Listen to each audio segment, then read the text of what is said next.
Welcome to my second blog video on the Thames Goldfields. You can look on the blogger site to see more details on this. I firmly believe a picture's worth 1,000 words, and sought out as many pictures actually taken on the early goldfields as I could. There's actually not as many as you might first suspect, mainly because there wasn't much money in it.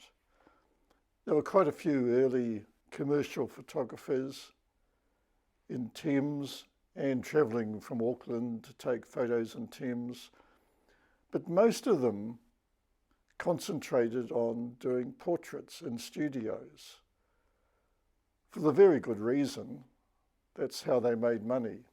There wasn't a huge amount of money to be made by taking views of faraway places on goldfields, unless you had some ulterior motive. We'll come back to that in a minute. So most of them were doing portraits in studios. Some were quite tiny. Here is one, actually my great-grandfather's first wife, about 1868. Somebody took exception to this and scrawled pencil lines all over it. More common were slightly bigger photos, about postcard size. Here's a couple done in Thames, and virtually the same size as a modern postcard like this. These kinds of pictures sold well. They were quite complicated to take in those days because early photography involved a complicated process of preparing plates, setting things up, having long exposures under bright light, like big skylights above you in the studio. And they may have to expose things for up to 10 seconds, 20 seconds. So many of those people would be sitting with headrests behind them to stay still. The process of making the photographic plate was quite complicated and needed a lot of skill.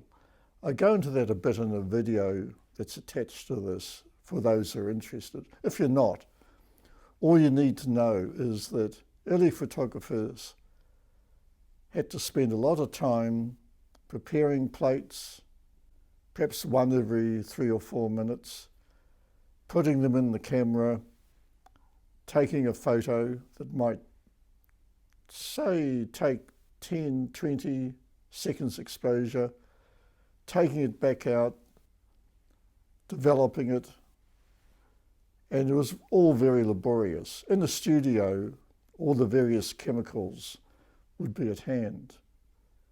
But once you got out into the field, it was a different story.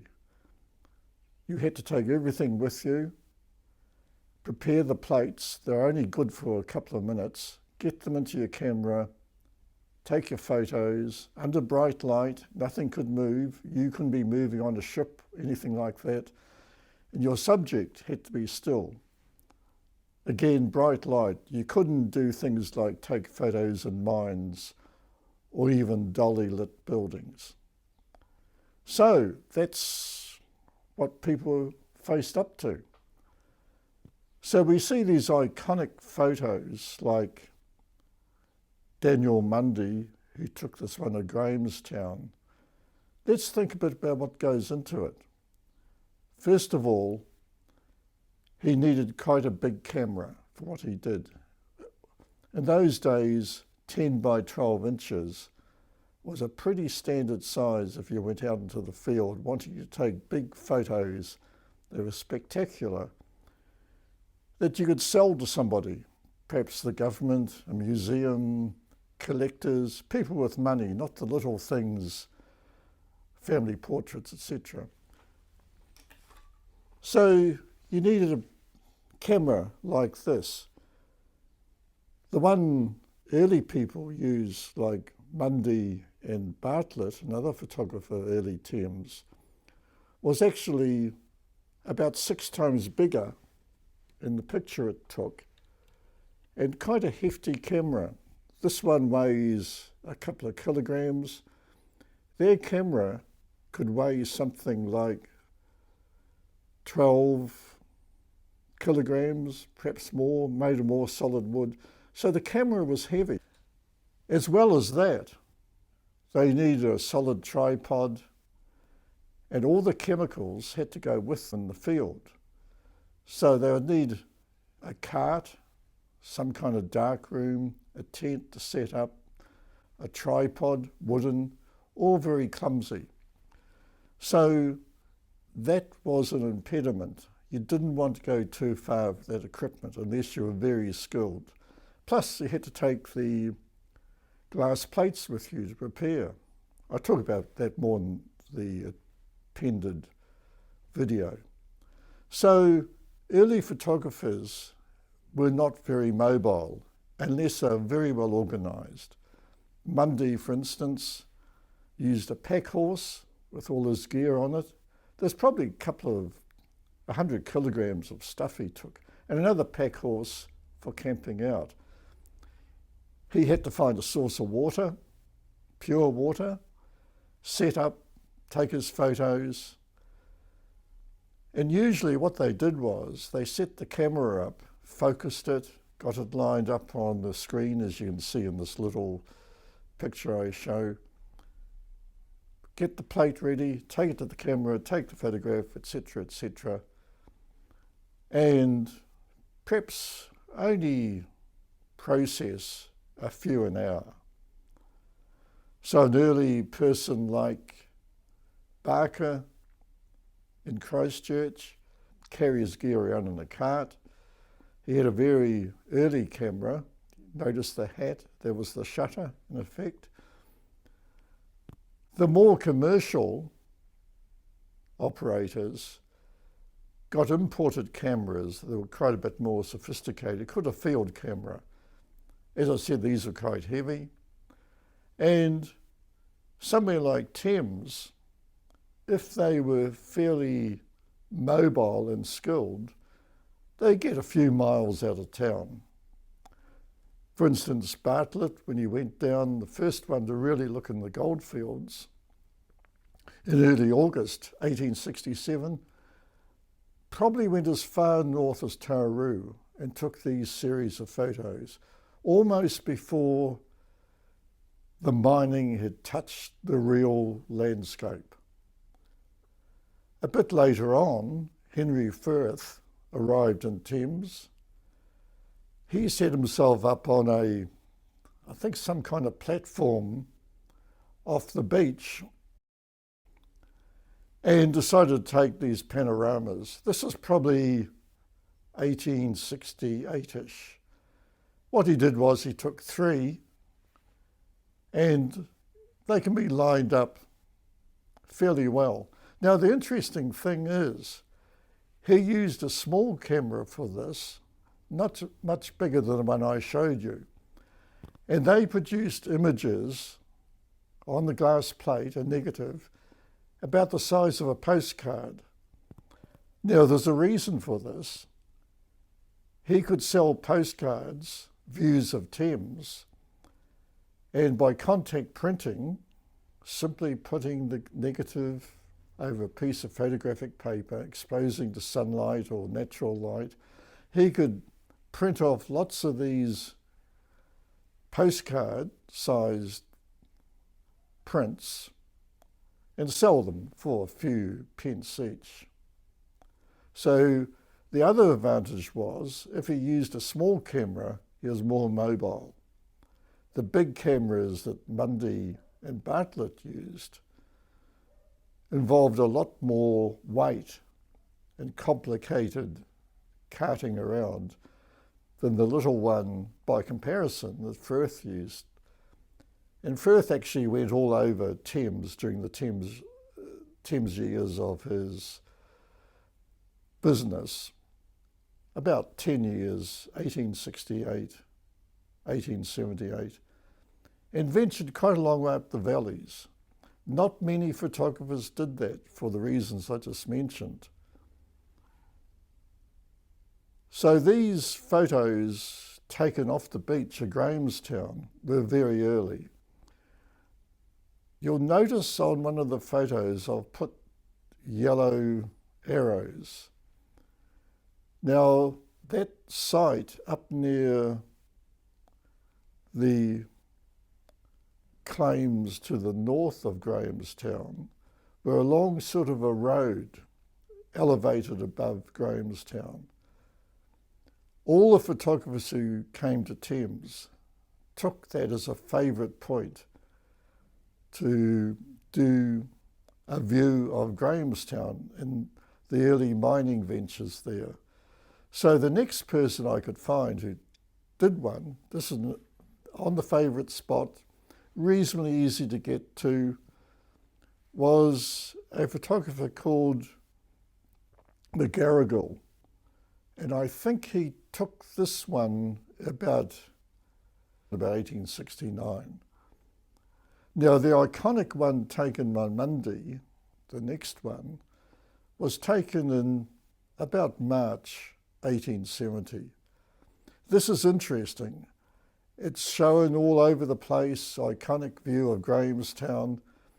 Not only that, but unlike all other photos, which are contact printed, couldn't be any bigger than the negative. He went to London with some of his favourite negatives, glass plates, and they used an enlargement process that wasn't very common in those days. You couldn't enlarge things easily. They made a carbon print of his Grahamstown, and this is it. Much, much bigger, probably double, 2.5 times the size. Very spectacular. Very few of these prints exist today. But if you look carefully at it and use the earlier Firth photos taken from the water, you can actually pick out about a dozen major mining structures. People after Monday went up to that favourite spot again, a bit like people went up to the monument in later years and took views at Thames. They went up to this site just along from Long Drive, and they took their view of Grahamstown, all from more or less the same place. So Henry Firth had another go a few years later, and he made a panorama that was somewhat better this time, 3 of them. And that structure off the beach is probably where he took his earlier photos from. Remember, he needed something solid. He couldn't sit on a ship that was rocking. It had to be solid. A bit later on, Firth took another photo off the beach. This time, another favourite site of many photographers, on the wharf that was extending out perhaps several hundred metres from the beach. So now photographers could go out and look back at Grahamstown or Thames itself. Later on, we find that yet more photographers took series of photos. Much later, you can see the Foy brothers in about 1890 took a photo showing somewhat degenerating landscape around there. Many of the mining ventures are shutting down and moving elsewhere. And there's another one a bit later on by Price, who in his photo, about early 1900s, shows a landscape which is really becoming quite sparse with reference to mining. Those later 2 photos were actually using dry plates, which are much simpler to use. Dry plates could be carried just as like normal film would be today, put in the camera, exposed, put back in the bag, as you can see in this example, Winkelmann, who is using a quite a large camera, but the little bag below the camera has a series of plates that he would just expose and then take back and either develop himself or somebody else to develop. Much simpler than those early photographers. So that's a very quick run through the kinds of images that early photographers could get. Remember, these photos of Grahamstown were fairly easy to get. In the next videos and articles, we will show various photos taken up valleys by the more intrepid photographers who ventured up, perhaps using a horse or a cart up some of the tracks to get their gear up. Remember, it wasn't simple, but they did do it, and we'll get an awful lot of information out of that. And as a footnote, some of these images produced are incredibly high resolution, and a lot of detail can be teased out of them. For instance, if you look very carefully at the Monday photo in Grahamstown, you can see that things that appear like one chimney, if you blow the photo up, there's actually one behind the other.